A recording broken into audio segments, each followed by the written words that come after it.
পেঁয়াজ, আদা রসুন, নারকেল, বাদাম।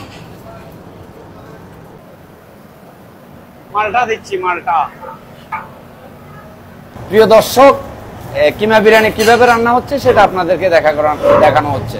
চট্টগ্রামের কেয়ার গ্রুপের চেয়ারম্যান সাহেবের ওয়াইফ একজন ডাক্তার, ওনার কাছ থেকে শিখে আমার এই রেসিপি আমি ঢাকাবাসীকে কিভাবে উপহার দিচ্ছি সেটা কিছুটা তুলে ধরছি আপনাদের মাঝে। প্রিয় দর্শক, আপনারা তাহলে রেসিপিটা খেয়াল করে ভালোভাবে দেখেন। বিসমিল্লাহ। আমার এখানে 10 কেজি কিমা আছে, আমি 5 কেজি চাউল দেব।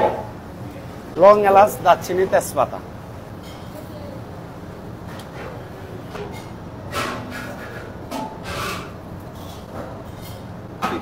কালো বখারা, পেঁয়াজ,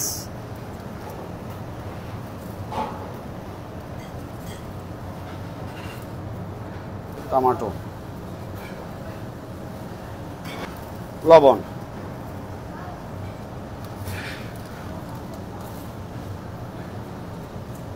আদা রসুন, মিশ্রিত মশলা, জিরা,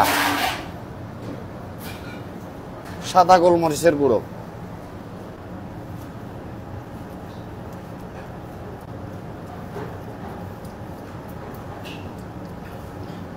মিশ্রিত ফাঁকি মশলা, জিরা, ধনিয়া গুঁড়া, পানি, নারকেল, বাদাম। ম্যাটেরিয়াল দেওয়া সমাপ্ত হয়েছে।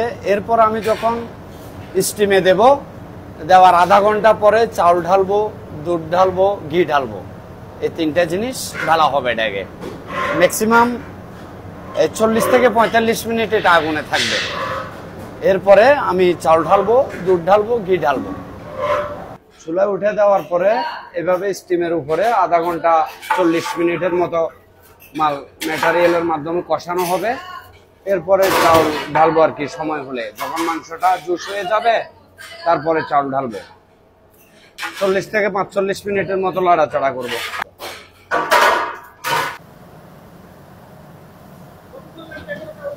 এখন চাউল দিতে আর 10 মিনিট লাগবে। 10 মিনিটে চাউল ঢালবো। চাউলের পরিমাণে পানি দেওয়া হয়েছে। মালটাটা কাটতেছি এখন। মালটা এটা রেসিপিতে ব্যবহার করা হবে কিমা বিরিয়ানিতে। দুধ আর একটা মশলা, ফাঁকি মশলাটা মিশ্রণ করা হচ্ছে। চাউল ঢালতেছি এখন ইনশাল্লাহ।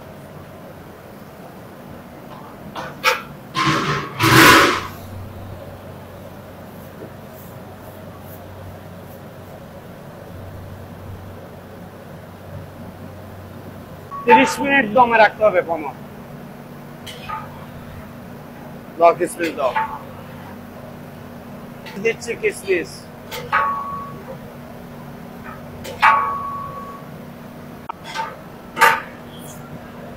না হালকা লবণ লাগবে। মালটা দিচ্ছি, মালটা।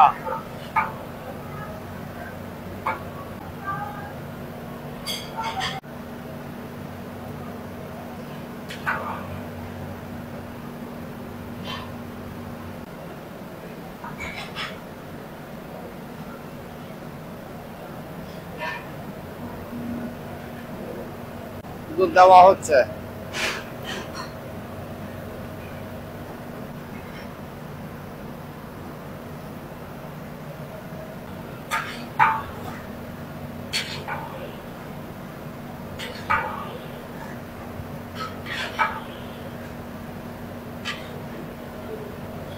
এটা এখন দমে দেওয়া হচ্ছে। ভাতটা বিরিয়ানিটা সম্পূর্ণ হয়েছে, এখন দম দিচ্ছি।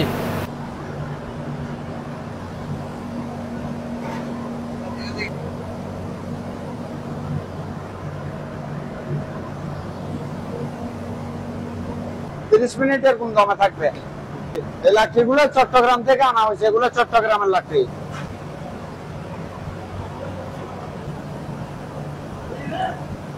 এখন সম্পূর্ণ 30 মিনিট পরে ভাত ফুটবে। 30 মিনিট পরে ভাতটা ভাঙিয়ে দেব। আলহামদুলিল্লাহ 30 মিনিট পরে আমার কিমা বিরিয়ানি রেডি। এখান থেকে ইনশাল্লাহ কি পরিবেশন করা হবে। দমে দেওয়া 30 মিনিট পরে কিমা বিরিয়ানি সম্পূর্ণ হয়েছে ইনশাল্লাহ।